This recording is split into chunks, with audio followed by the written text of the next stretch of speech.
I would like to welcome everybody and thank you guys for joining. This is my presentation on how to stand out in a crowded application pool. My name is Duarte-McDermott. I'm the Assistant Director of the Drucker School of Management at Claremont Graduate University. We're just going to wait for about 2 or 3 more minutes just to make sure that everybody who wants to attend can log on and is given the chance and doesn't miss out. So we'll go ahead and start in a couple minutes and we'll go from there. So at the end, so what I'll do is we'll go through the presentation, and at the end I will open it up to any questions. So please feel free to submit your questions. I will read them over the air for everybody else to be able to hear them. So just in case somebody has a similar question, they'll be able to get it answered as well. So I'll read the question and then I'll go ahead and give the answer, and I'll stay online for as long as people have questions. So like I said, I thank you again for joining us, and we'll begin shortly.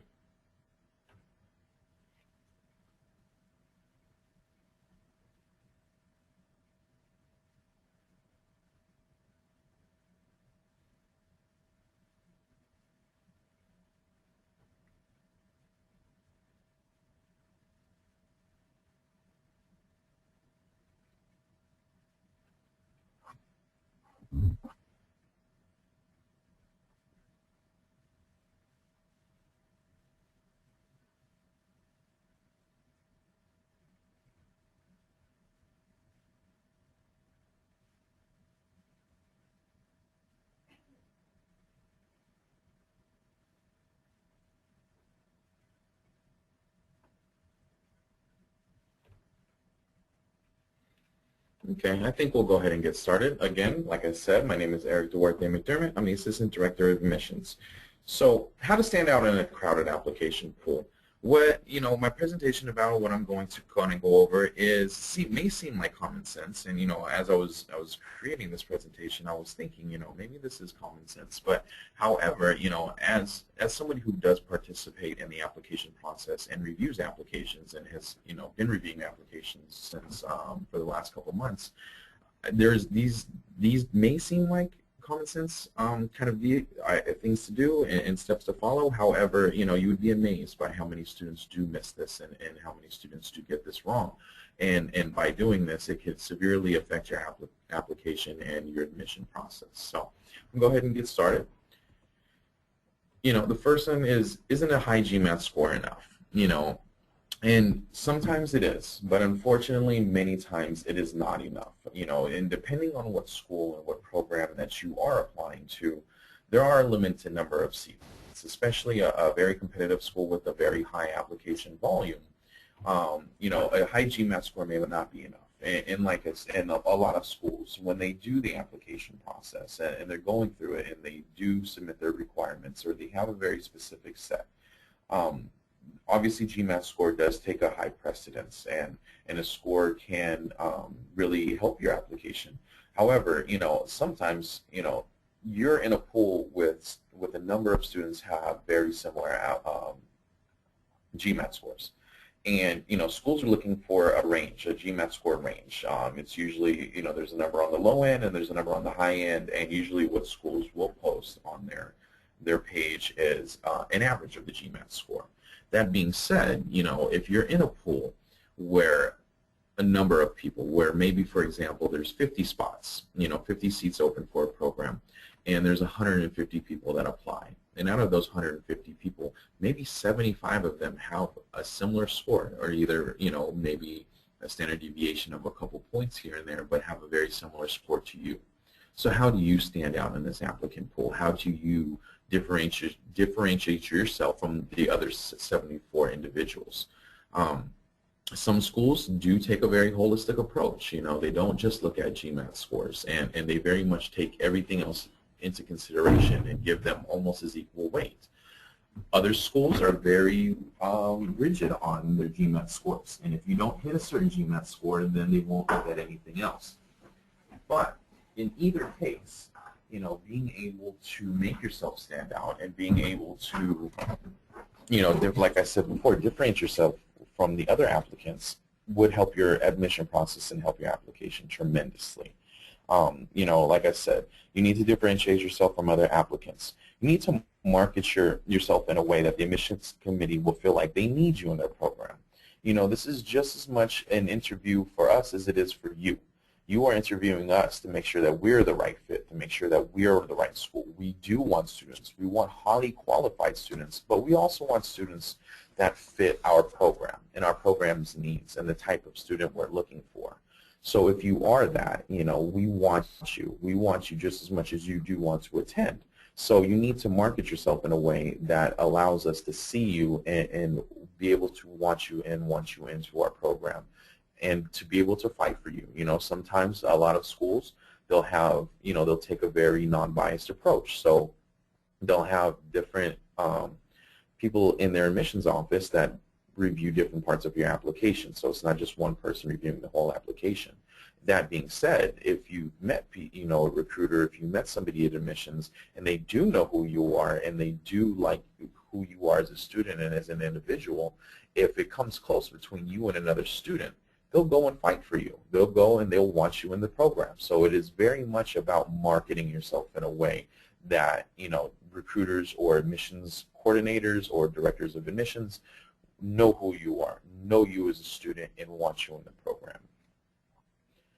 So the first tip is to make yourself visible. A number of applications just come in. They come in with, their personal statement, with their transcripts, with their personal, with their letters of recommendation, but we have no clue who they are. We've never met them before.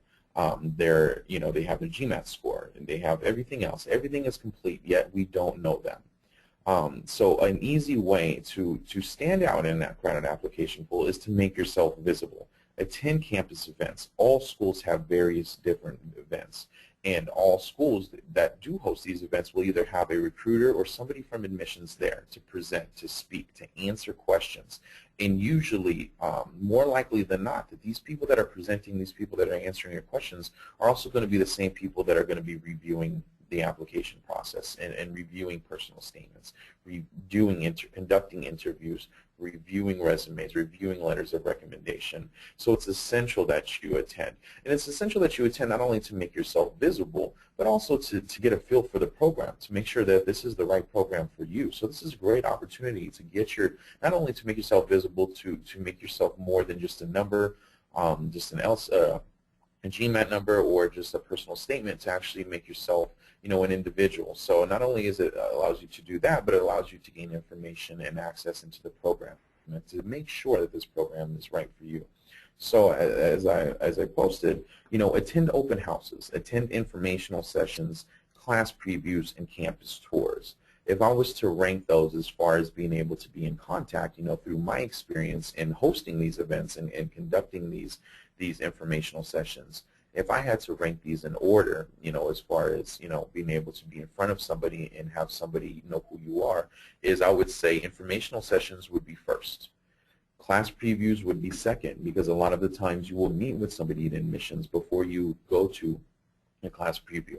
A lot of times, just as much as these informational sessions, they'll be in a smaller group setting. It won't be like a graduate fair where there's, maybe 400, 500 people all in one room at one time, vying for space and their time in front of admissions coordinator or admissions representative. Informational sessions usually are a lot smaller. They usually go from between 10 to 20 people, and it's a lot more face time with the individual, with the recruiter, with the admissions coordinator.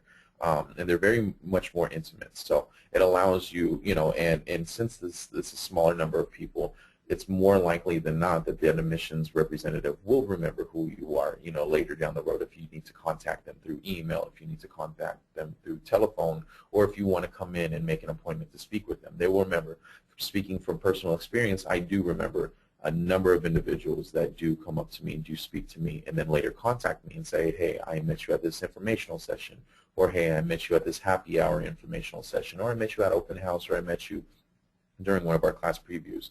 I know who they are, I remember who they are, I remember speaking to them. So it's very, very important to put yourself in front of admissions coordinator or admissions representative. Like I said, this goes without saying, introduce yourself to the recruiter at these events. A lot of times students will come and they'll sit in the background and they'll listen to the presentation and then they'll leave. Well, if you're going to do that, you might as well have just looked online and looked for the information online. The point of being there is to be able to interact with somebody that takes part in the application process, that can answer your questions, somebody, you know, that you can get a direct one-to-one response with and start to build a rapport with. Another one is to stay in consistent contact with the program's recruiter. This is a line you have to walk. You don't want to be too persistent where you're constantly, you know, contacting them through email, through phone. You also have to understand a lot of times, you know, especially during this time of year where applications are now starting to come in, but you're still out on the road recruiting. So a lot of times, you know, admissions coordinators or admissions representatives or recruiters are on the road a lot or doing a lot of events. So you know, but you still want to make sure that you're not out of sight, out of mind. You know, if you have a question, please always feel free to ask that question, to email the recruiter, to email or to call the recruiter. But don't, you know, call every day and email every day and constantly email. So like I said, there's a fine line. You don't want to do it too infrequently where you become out of sight, out of mind, but you also don't want to bombard them with constant emails and constant phone calls, especially if they're not relevant. If they're very relevant questions or you're having a problem, please always feel free to contact a recruiter or an admissions coordinator to help you with that problem. But if you're just kind of trying to stay in contact, you know, maybe an email once a week or, you know, once every 2 weeks or a phone call just to kind of make sure and ensure that you're not out of sight, out of mind.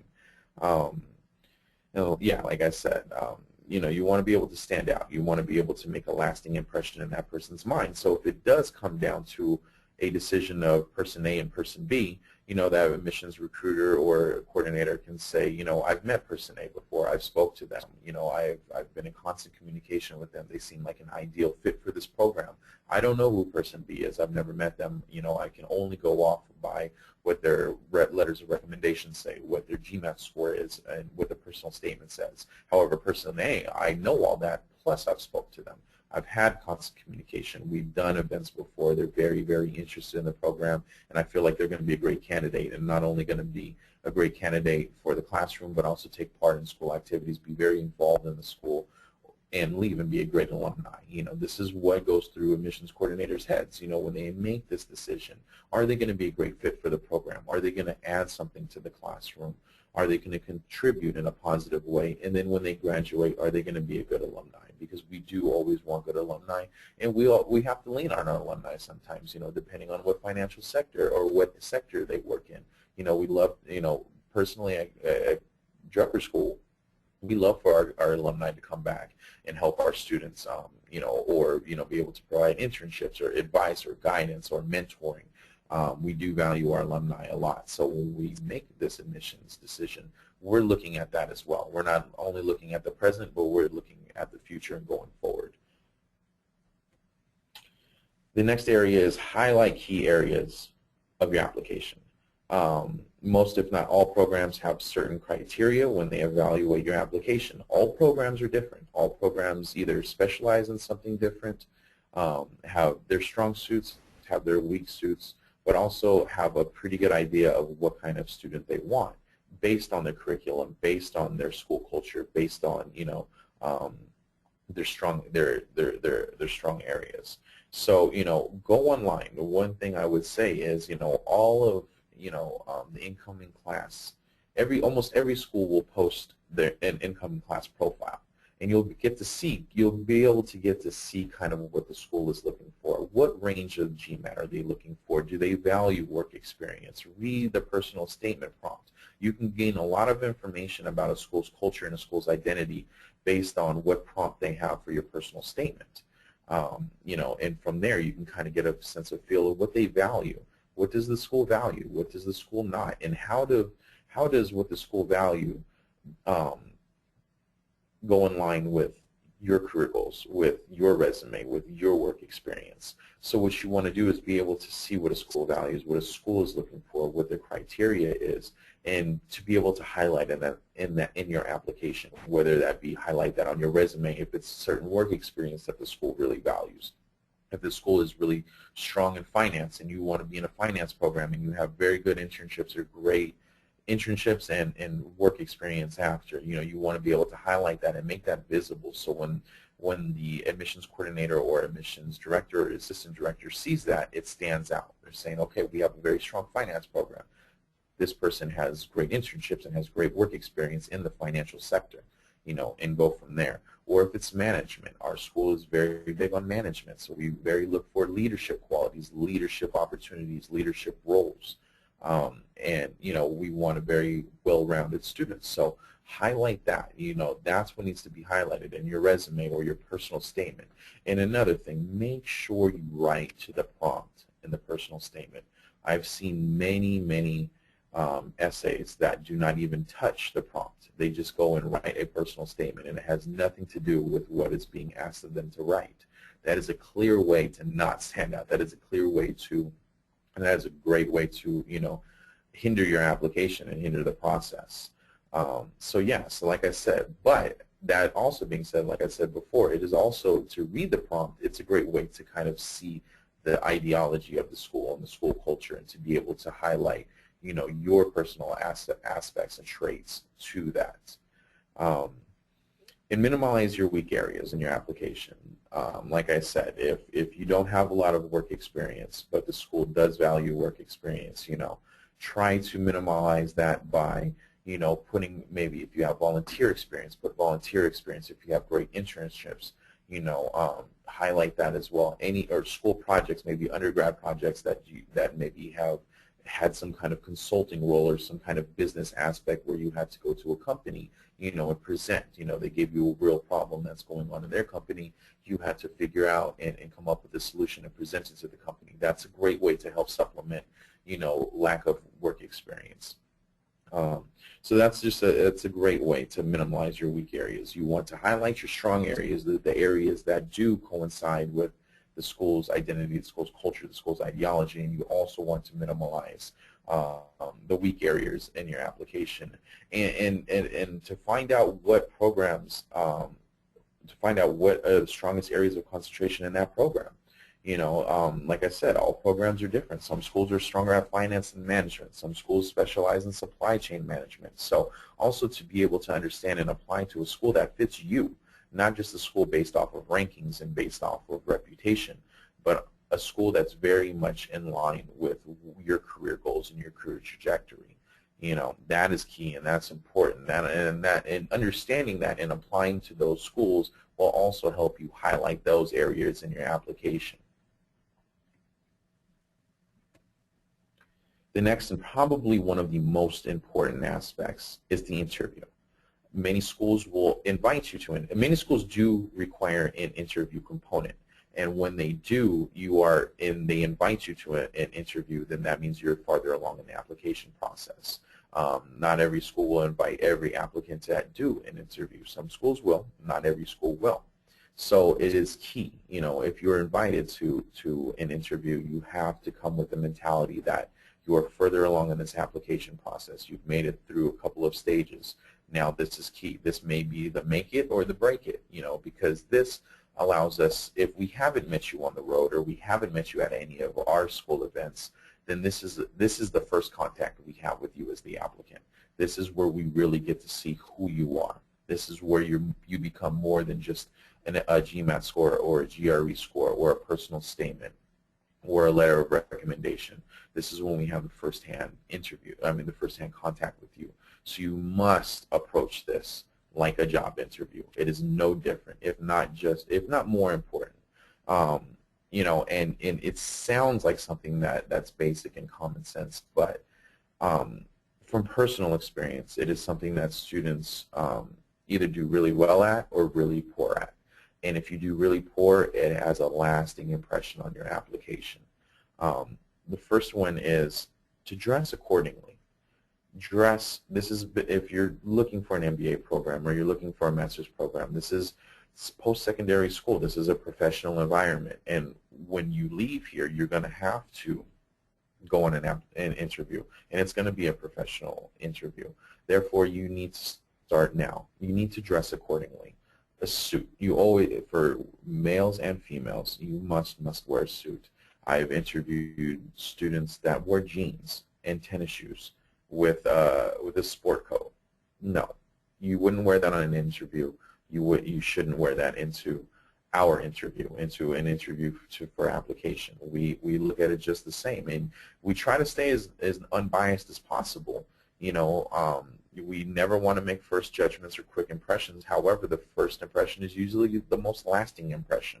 So if you, the interview, have dressed up and you are sitting in a suit, or you're sitting in a tie, a dress shirt, slacks, and nice shoes, and maybe a sweater vest, you would like your applicant to do the same. We take pride in our appearance and how we conduct our interviews, and we would like the applicant to do the same. And it shows a lack of attention to detail. It shows a lack of commitment if you're showing up and you're not dressed accordingly, you're not dressed properly, because this is very much a business setting and an interview, just no different than in an interview for a job. Be on time for your interview, but don't be too early.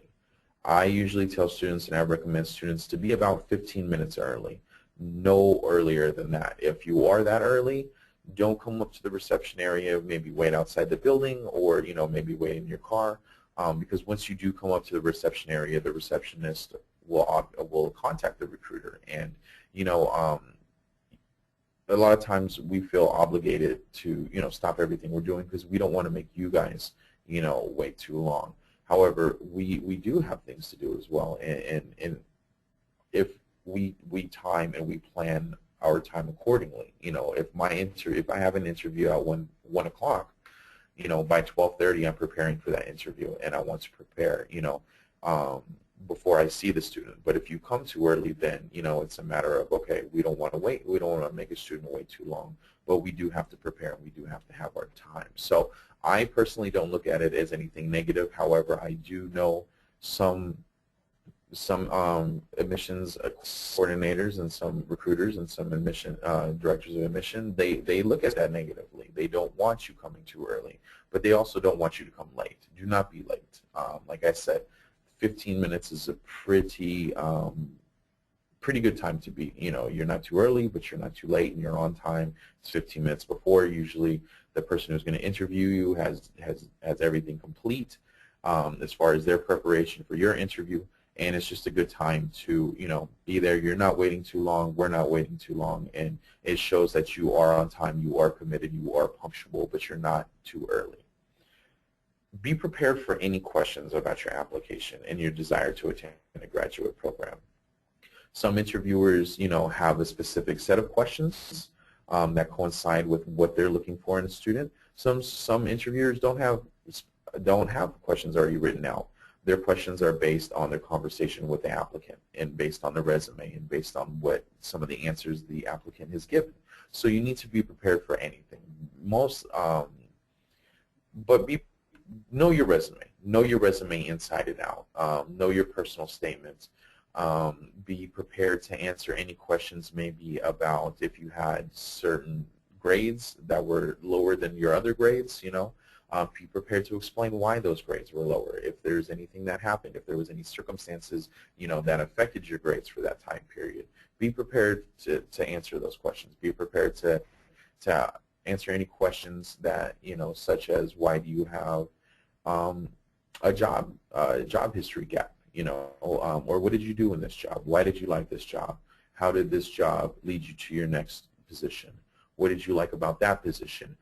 Why, based on your work experience, why are you here now? Why do you want a postgraduate degree? Why do you want an MBA degree? How is this going to help you? What are you getting out of this? Where are you going to go? So questions like that, be prepared for those, because most likely you're going to be asked those questions. What kind of student are you? Why do you feel that you're a good fit for a program? So be very knowledgeable about the program. One thing that makes an applicant stand out in our minds is when you're very knowledgeable about our program. You're knowledgeable about our strong areas, our weak areas, why you want to go, and how that, why do you want our program? How's our program going to help you? For me personally, that's one thing that stands out in my mind is when, I'm getting asked a question before I even get to ask the question. If you're, Peter Drucker is a foundation in our school and in our teachings and our curriculum. So when a student knows Peter Drucker, knows his works, knows his management philosophies and his management style, can name some of these books, That stands out to me, because not only does it tell me that you're prepared, you did your homework, this is kind of what students you're going to be. You're going to be prepared, you're going to be on time, you're going to be ready to go. It also says that that you're interested in our program, more so than our rank, than our reputation, but because what we offer is going to help you, and it's going to help you advance your career. And that's what we want. We're here to help our students. We're here to help our students achieve the goals that they want, both academically and professionally. Like I said before, you should be able to explain any past work history, and have thought out and articulate. This says answers, but articulate questions and articulate answers. On why you want to pretend a particular program, why you want to attend it. The worst thing you can do is ask questions that seem like they're forced, seem like they're not well thought out, they're not articulate. We want students that, like I said, the questions that you ask may be the way when we conduct the interview, the questions that you may ask, we're thinking, are they going to ask these similar questions in a classroom? Are they going to bring anything to a classroom? If they're asking, very basic questions, are they going to, is this the kind of questions and the kind of participation that they're going to have in class? In MBA programs and master's programs, it's very much about participation. It's very much about what you can add to the classroom environment. So be prepared. Have articulate, well thought out questions, because when we hear these questions, we think, okay, these are the questions, these are the type of questions that this student's going to ask in class. This is what this student's going to bring. This is how this student's going to, help advance the curriculum, help advance the teacher's lesson. Our faculty love that. Faculty do love that. They love questions. They love articulated questions. They love thoughtful questions. And so to be able to demonstrate that at the interview is extremely helpful and extremely beneficial. And then the last thing, and I sometimes fall into this mistake as well. We live in a digital world where email is now the prevailing, form of communication. Send a follow-up after your interview. Send a card. I know personally I've received a couple of cards after my interview, and those students really stand out in my mind. It's something that can be done very effortlessly, but it's something that's small but makes a big, big impact. Like I said, this is the email age, so not to say that not sending a follow-up for me personally is a negative. It's actually just a positive. I don't think about if I interview a student, they don't send me I don't receive a follow-up card or a thank you card. I don't think of it as a negative. But on the flip side, those students that do send me a card and just a little note, it can be just a one sentence. It could be a thank you. I enjoyed the interview today. I hope to hear more from you further. And signing the name, and that stands out to me because I get so few of them. So the ones that do come are the names that stand out in my head. These are it's like I sit back and I'm like, this is nice. This is thoughtful. This is, how they're going to conduct themselves going forward, not only in a classroom setting, but also when they go out and they're looking for a job.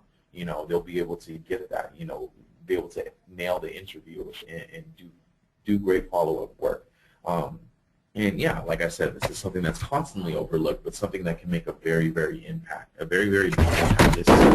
especially if you are applying to a school with a crowded applicant pool, a school that there's a big high volume of applications, and maybe that interviewer has done 2 or 3 interviews in one day, or maybe they've had a whole week worth of interviews, to not only be able to get the follow-up thank you email, but to get something in the mail. There's always something to be said about getting something in the mail, whether it's for personal, whether it's business.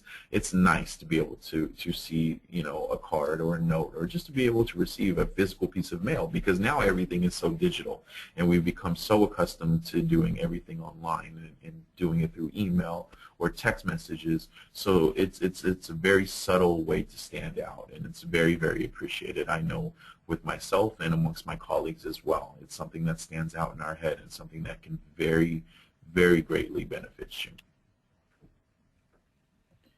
And lastly, and this is not true for every application, for every school. Like I said, all programs are different. However, a lot of schools, including the Drucker School, have included a visual component to your application. Some schools call it a visual component, some schools call it a visual essay. Basically, it's a visual representation of who you are as an individual, of a visual representation of your personal statement, or something along those lines. For us, we want to be able, this is another way that we be able to get to see your get to see your personality, get to see who you are as a student. And that's very, very important to us. I get a lot of questions about our visual essay because we don't put a lot of restrictions on it. We don't put a lot of guidelines on it. We leave it open to the individual because we want you to express yourself. We want you to be creative, or if you're not be creative, be able to tell a narrative visually. And through that, your personality comes out, your fitness as a student comes out, who you are really comes out. Because a lot of times, a GMAT score is a GMAT score. It's a number. Numbers tell a lot, but they don't tell everything. Your personal statement is usually written to a very specific prompt. While we can get to see who you are as a student and who you are as an individual, you're still writing towards a certain prompt, a certain thing that we're looking for and that we've asked you. And so, like I said, you do get to see some of the students' personality, but you don't get to see all of it. The interview is a great way for us to now get to know who you are, get to see, who you are. However, an interview is still an interview. You're not, some students, are not as relaxed. Some students are very comfortable in interviews, others aren't. And if you're not relaxed and you're not feeling good, then you may not have the greatest interview, and it may not be the best representation of who you are. So this allows, the admissions committee to be able to really see who you are, to be able to give you the time to think about it, to articulate it, to be able to stand out and stand out in a way that maybe you couldn't have in your interview because maybe you were nervous, or, maybe you have the flu, or, for whatever reason. This is just another way, and is just as important as the interview and as the personal statement, because, like I said, this is a way for you to fully maximize who you are, and let us know who you are, and ensure us that you're the right fit for our program. So if you can, please do not overlook this, because this is, like I said, this is a way. If one person has a GMAT score of a 615, another person has a GMAT score of a 617, the person who has the 617 maybe didn't do so well in their visual, essay, or, we don't really know who they are. We know they're an applicant. They have pretty good work history, but maybe you have the same, all things being equal, you over person B.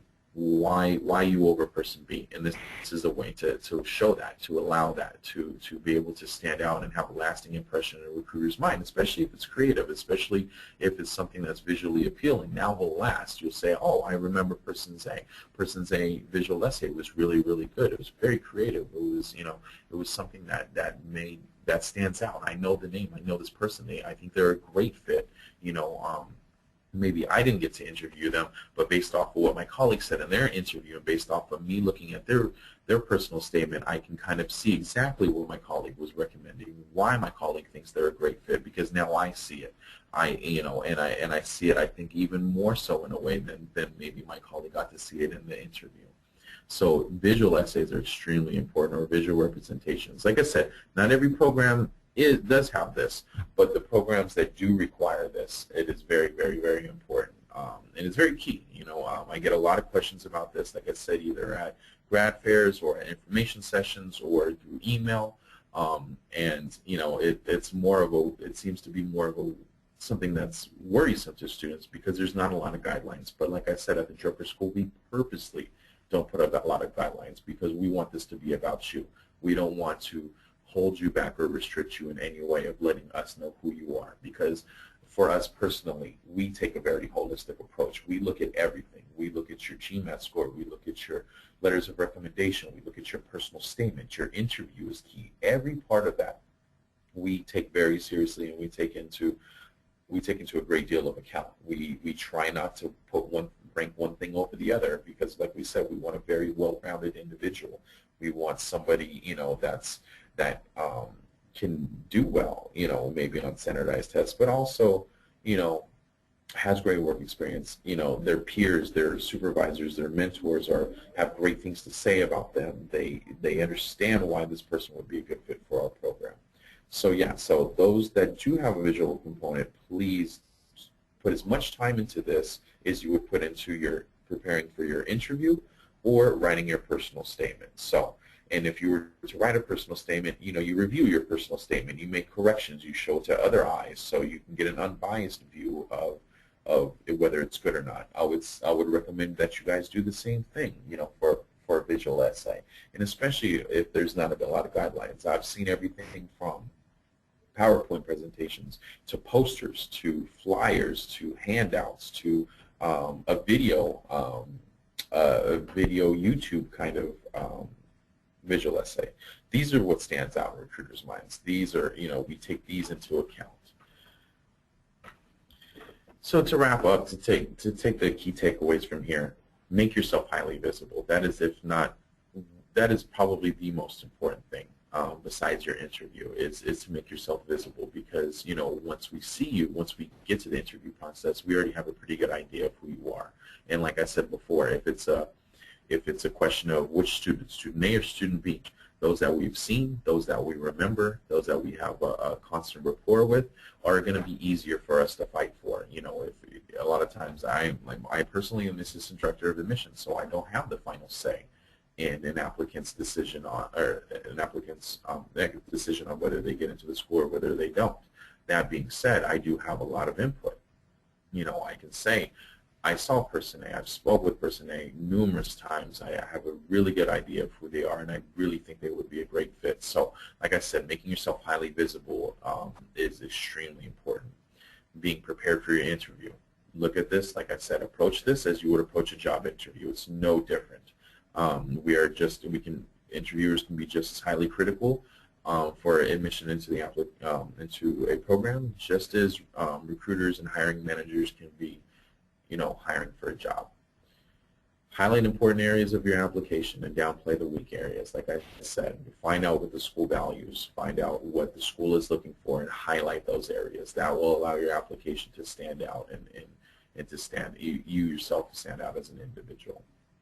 And lastly, like I said, if the program requires a visual component, be creative, be thorough, have fun with it, you know, show us who you are. Okay, at this question, that concludes our presentation. So at this time, I'll be online, and I'll take any questions that you guys have. Like I said before, please feel free to submit your questions. I'll read them over the air, and I will answer the questions. And I'll stay online as long as people do have questions.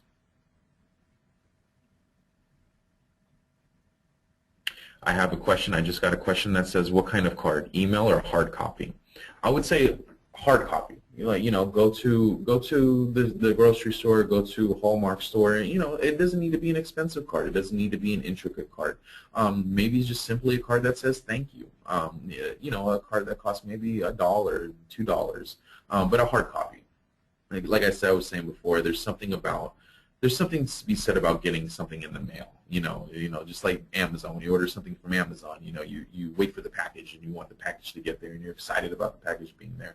It's the same thing, you know, in a world where we get emails every day, where we deal electronically and digitally. It's nice to receive a hard copy. I have another question. How do business schools look towards any progress towards CFA? Would it add weightage to one's application if one has a decent GMAT score between 690 and 710 and average work experience of 3 to 4 years? Yes, work experience is always great. Like I said, work experience definitely adds a lot of weight to your application, and it'll allow you to be able to stand out. So like you said, if there was a GMAT score of 690 to 710 and the same person had this, and another person had the same GMAT score, and you have better or more work experience, then you will stand out and it will add more weight to your application. Business schools want work experience, but we want more work experience more for you than for us. We do want work experience because it adds value to our classroom, it adds valuable insight, valuable experiences, you know, that can help drive discussions and lead discussions. On the other side, it helps you, because when you graduate, it'll help you get placed. You know, it'll better help us assist you in getting placed at a job or an interview. I have a number of colleagues that are recruiters or hiring managers for corporations and companies, and one thing that they wish they could do but they're hindered by is hiring a business school student with very little work experience but has the MBA. Sometimes it's very hard for hiring managers to hire that because technically this may be your first job, but your pay scale is going to be that of somebody who has experience. So if it's between you who has no experience in an MBA and somebody else who has 3 or 4 work experiences in an MBA, they most likely will hire that person with work experience.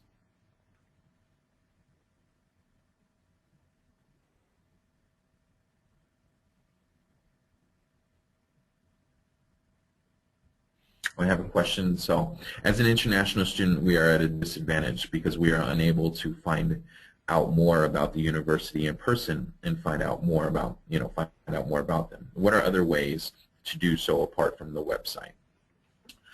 Being an international student, yes, you are at a disadvantage to be able to come to the university personally. However, schools, if you're applying to schools who do have a pretty good international demographic of students, those schools such as ours, such as the Drucker School, 50% of our students are international students. Therefore, when we recruit and we go to events, we go to those countries that have the highest representation of individuals at our school. So for example, we have a very high representation of Japanese students, Chinese students, and Indian students. Therefore, we go on grad fairs to those countries. There's a number of companies that put on these grad fairs in international for international students. One is the QS World Tour. QS is a company that goes throughout the world. They go from everywhere from Europe to South America to Central America to North America to Asia and to Africa. And we go and we recruit. So make sure you attend these events because these events will be attended by recruiters from the schools that you will be applying to. And so it's a way, even though you can't come to the university, it's still a way to get in front of a recruiter, in front of somebody in admissions, firsthand, and to be able to get to know more about our university, but also to be able to start developing that rapport and developing that communication stream and getting your name and who you are in that recruiter's mind. So for international students, besides the website, I would say go online. Like I said, the QS World Tour, and there's another company called the MBA World Tour. So they're 2 separate companies. However, they do the same thing. They put on grad fairs in hosting countries, and they usually do it at a hotel or a convention center, and it's attended by grad schools from all over the world with admission representatives that attend these and are there to take resumes, to provide information, and give out contact information. The next question I have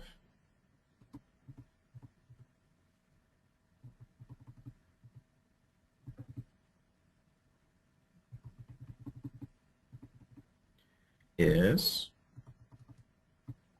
could you please let us know some generic questions we could ask the admissions team members to start email exchanges or correspondence? Yeah, generic questions can be such as questions of what do you value.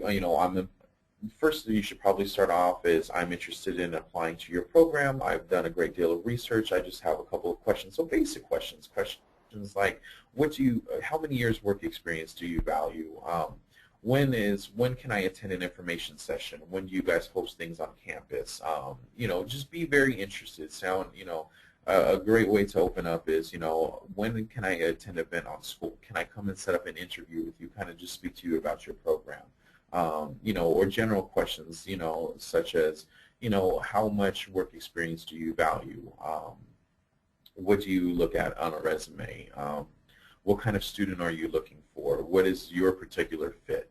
Things like that, those kind of questions. We're more than happy to, being somebody who answers these questions every day, we're more than happy to start, and as we start to answer these questions and build a rapport, you get to know the student and the individual. And like I said, we're very open to those questions, and we very much like hearing about these questions because it shows that you have a great deal of interest in our program. Another question is, what will influence the GPA in comparison to GMAT score and work experience? Well, it depends. Every program is different. Some schools value GMAT scores and work experience over GPA. Some value it equally.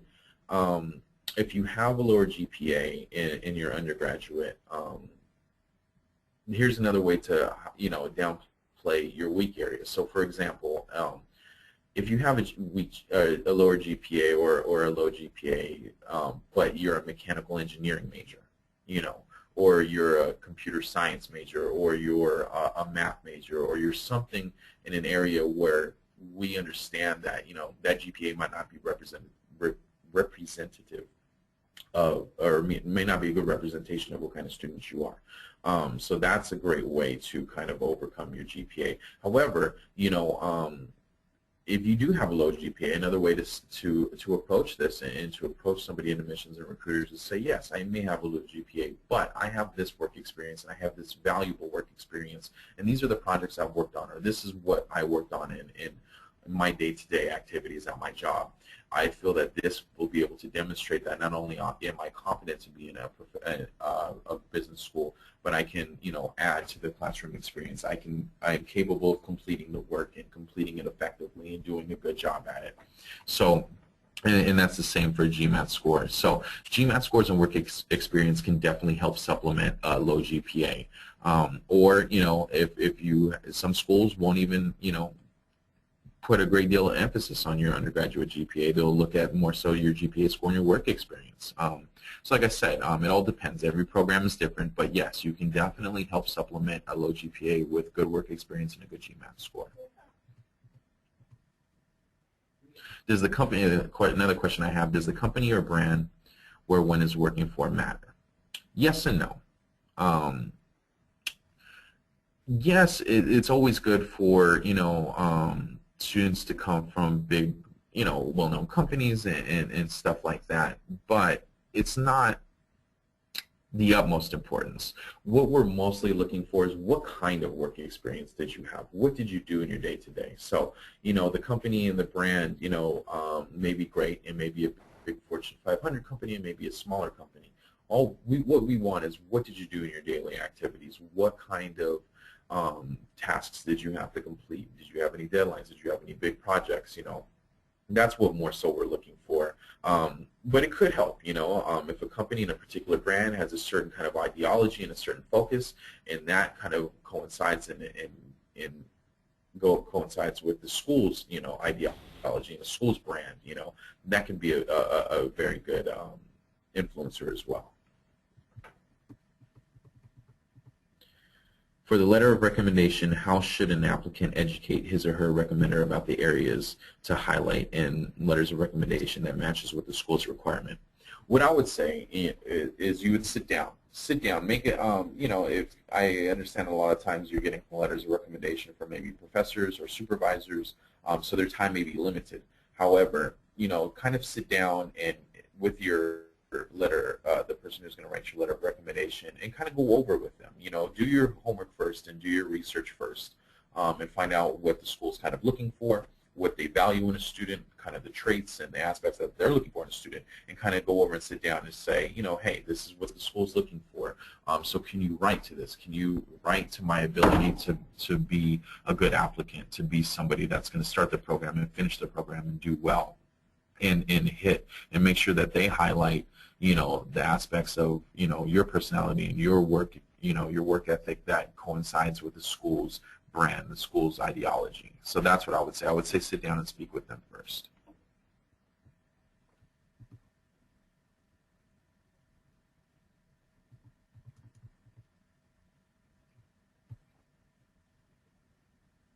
Another question we have is full-time volunteering valued more than, say, evening volunteering sessions?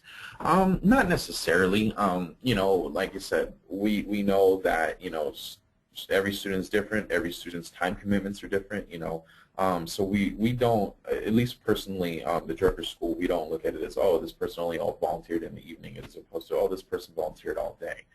Just volunteering experience is valuable. It kind of shows that you want to get out and you want to add something to the community, and you're not doing it for profit. You're doing it, either for your personal edification or, to help the greater good. So we don't differentiate it, and I couldn't imagine, many schools differentiating, full-time volunteering over, evening or part-time volunteering. Volunteering is volunteering, and it's valued. It is greatly, greatly valued. Another question is for CFA charter holders, how many courses can be claimed for credit? That all depends, and that is very specific to the program and the program's needs. It's very hard to give you an exact number of what can be claimed for credit and what can't. So what I would do, and going to a question that was previously asked, that's a good question to ask, a recruiter or administrator or coordinator, to start like the email exchange and to start building a rapport. That is a great question to ask, because every program is different. So some programs, don't allow any credit to be transferred over. Some schools allow a generous amount of credit to be transferred over. So like I said, that's very specific to school to school.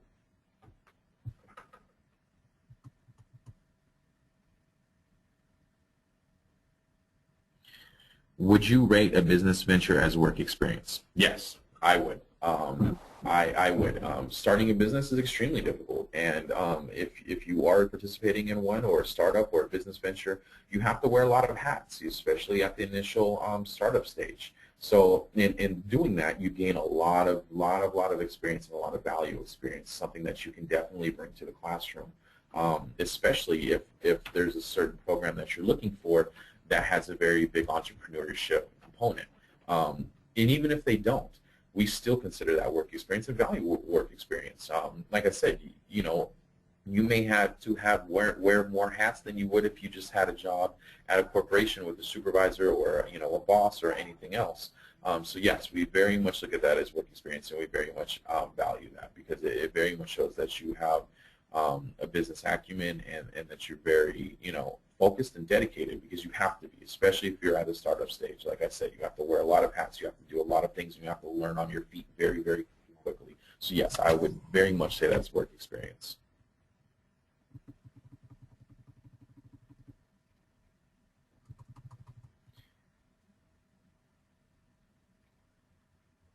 What are the implications of taking the GMAT multiple times? Is there a maximum limit to the number of times a candidate should attempt at bettering their score? This may be a kind of a school-to-school kind of question, but from my perspective, and at least from my colleagues' perspective, there is no limit. And the implications are only positive, they're not really negative. So for example, if you've taken the GMAT 4 times, and every time you've taken it, you've improved, that's great. That shows that not only are you dedicated, but you're very focused and you're driven, and you have a certain goal that you want to achieve, and you're working towards that. It shows progress. So, but if you've taken the GMAT multiple times, and maybe you've gotten the same score, maybe slightly lower, we don't look at that as a negative. At least for us, we'll take your highest GMAT. We won't average it. But like I said, every school is different, every program is different. But across the board, off the top of my head, I couldn't imagine, somebody holding you taking the GMAT multiple times against you. Usually the people that are working in admissions have been through business school, or have an MBA, or have post-secondary education, and have had to take those entrance exams. I know for me personally, I've had to take many standardized tests. And standardized tests are standardized tests. They take practice, they take work, and if you're not happy with one score, you're going to take it again. So we don't look at it as a negative thing, but like I said, it can be a very positive thing if you can show improvement.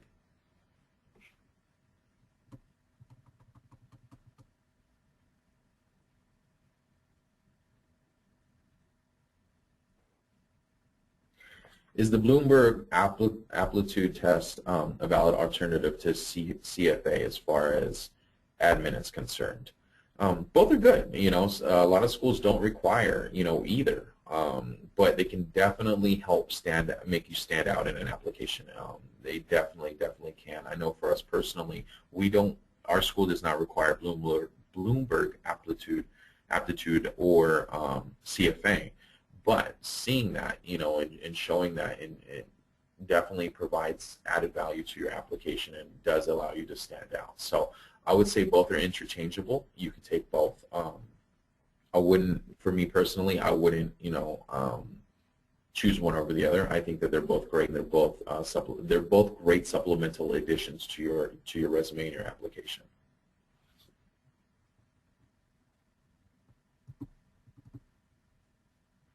What are your pet peeves in the essay? Do you see a common trend repeating often that bores admin? Some of my pet peeves. My biggest pet peeve, like I said before, is not answering the prompt. It's something that's so simple that gets overlooked more times than it should.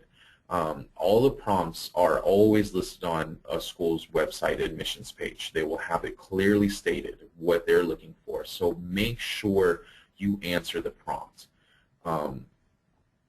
For me, if I'm reading it and you haven't even answered the prompt, I'm not going to give you a good score on your essay.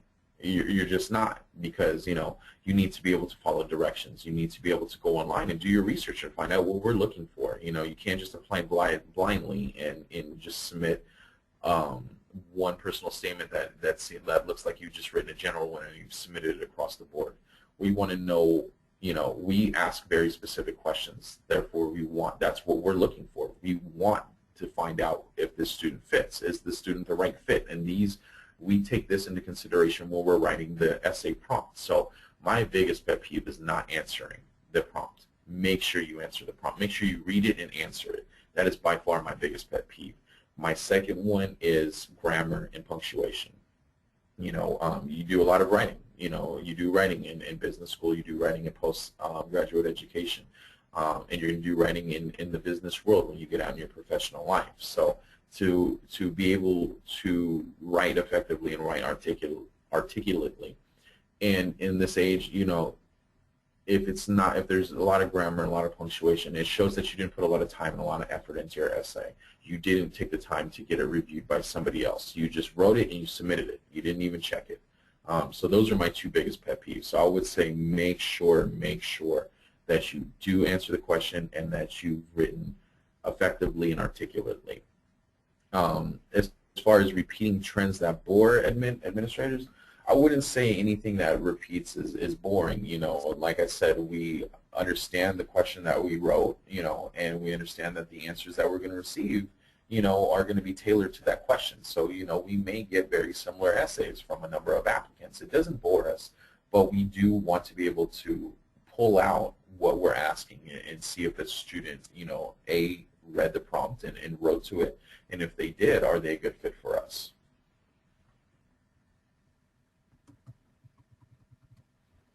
What is important, quality or quantity of work? Quality of work is very, very important. Business schools, like I said, we want to be able to add value to our classrooms when we're looking for an applicant and requiring work experience, but we also want to be able to help place these students, help place you guys when you graduate. So quality of work experience. So when we look at resumes and we look at work experience, we're also taking into consideration what an employer would look at, when they're interviewing you as well.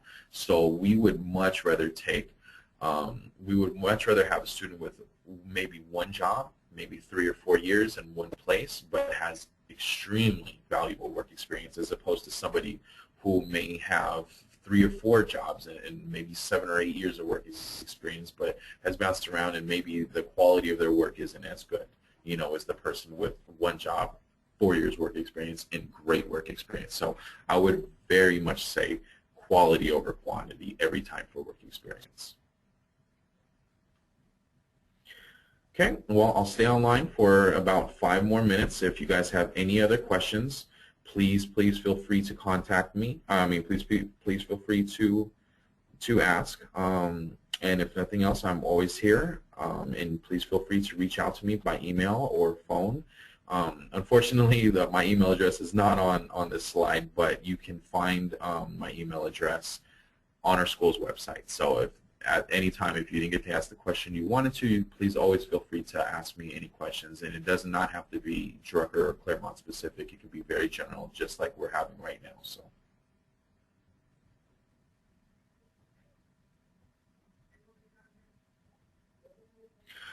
Question I got, do schools reach out to employers to check if we have work experience that we are claiming. Yes. Not every time. I'm not going to say that every school in every circumstance is going to reach out to every employer because, just by the sheer volume of number of applications, it's hard to do that. That being said, there are times when we will reach out to schools just to make sure that you have the work experience that you're claiming that you have, especially if it's something, that kind of strikes a red flag with us that maybe may not be as accurate, if you're saying that you're the director of a program and you only have 1 year of work experience, we're definitely going to verify that because that looks funny. Also, people in admissions, people in business schools, a lot of times they come from different companies. You just never know who a person knows or what company they know or what kind of contacts they have. So if you're saying you work, for example, the Disney Corporation, and I'm reviewing this, and I'm like, oh, I have a couple friends at the Disney Corporation. Let me go call them over and see, kind of what they thought about you, if they knew you, who they, what kind of person you were. So if I call and I'm saying, applicant, I have applicant A. They said they worked here in this department. I know you work in this department. Do you know them? And what kind of, colleague were they? What kind of student do you think they'll be? And if that person says, I've never heard of them, that's bad. That now you're lying on your application, and most likely that'll be an automatic denial.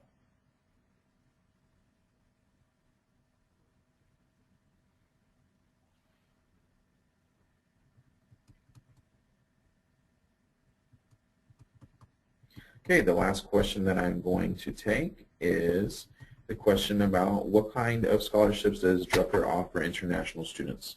We don't make a distinction between international students and domestic students. We offer all students fellowships, and our scholarships range anywhere from 15% to 60% of tuition. They're based on merit only. They're not based on financial need or anything else. They're based strictly on merit. And when you apply to our school, you're automatically considered for a scholarship. We call our scholarships fellowships. So when you see fellowships on our website, there are more scholarships. So when you apply, you're automatically considered to be qualified for you're automatically qualified to be considered for a fellowship or, like I said, a scholarship. And they're based strictly on merit. So international students are just as most likely to get them as domestic students. And about 60% of our students do receive scholarships. Well, I'd like to thank everybody for attending today. I really, really appreciate you guys attending the info session and hearing. Like I said, if there's any other questions that you guys may have at any time, please feel free to always reach out to me. Thank you very much.